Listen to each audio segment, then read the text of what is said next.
Сәлем достар, менің каналыма қош келдіңіздер.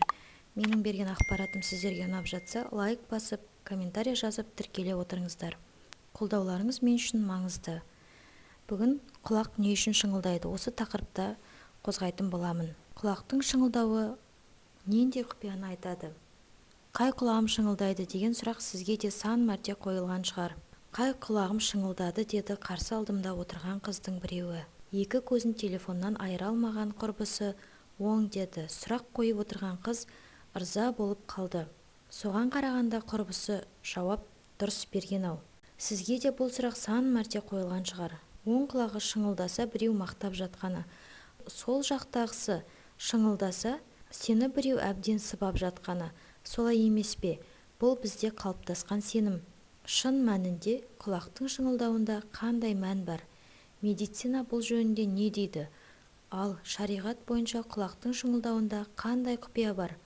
Осы сұрақтар төңірегіндегі ізденісіміздің нәтижесін назарларыңызға ұсынамын. Ғалымдар құлақтың шыңылдауы мен басқа дене мүшелерінің созылмалы ауруларының байланысы бар екенін анықтады.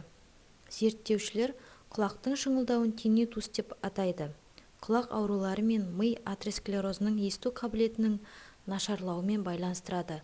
Сондай-ақ медициналық препараттарды қолданудың әсерінен болады деген тұжырым жасайды. Ал 55 пен 65 жас аралығындағы адамдардың құлағы жиі шыңылдайды екен. Ғалымдар енді құлақтың шыңылдауы мен созылмалы аурулары мидың дәл қай бөлігінің зақымдалғанын көрсететінін анықтады.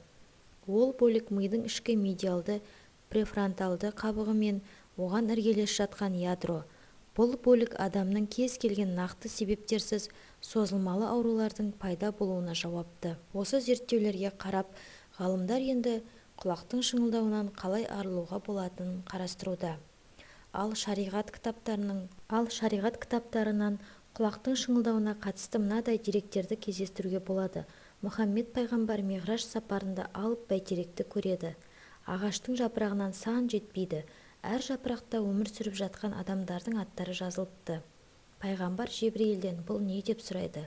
Жебірейіл, бұл адамның тағдыры. Кімнің дәм-тұзы таусылса, жапырақтың біреуі үзіліп жерге түседі. Жапырақ қиылғанда адамның өмірі қоса үзіледі. Жапырақ жерге түскенше марқұм болған адаммен аттас пенделердің құлақтары шыңылдайды. Яғни періштелер сенімен аттас бір адам дүниеден өтті. Бұл күн сенің де басыңа келеді деп тірілердің есіне өлімді салып тұрады.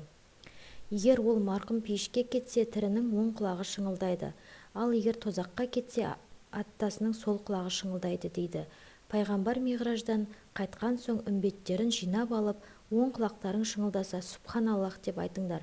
Сол құлақтарың шыңылдаса, астафираллах деп тәубе етіңдер, деп өсиет айтыпты. Мінеки, құлақтың шыңылдауына екі түрлі себеп келтірдік.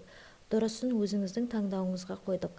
Құлағыңыз жиі шыңылдайтын болса, алтын уақытыңыздың кішкене бөлігін арнап лор дәрігеріне тексеріліп алыңыз. Бұл денсаулығыңыз үшін керек. Ал күніне кем дегенде бір рет субханаллах пен астафираллахты қайталап жүрсеңіз, ол өзіңізге сауап. Достар, бүгінге берген ақпаратым осымен аяқталды. Видео ұнап жатса, маған тіркеліп, лайк басып, комментарий жаза отырыңыздар.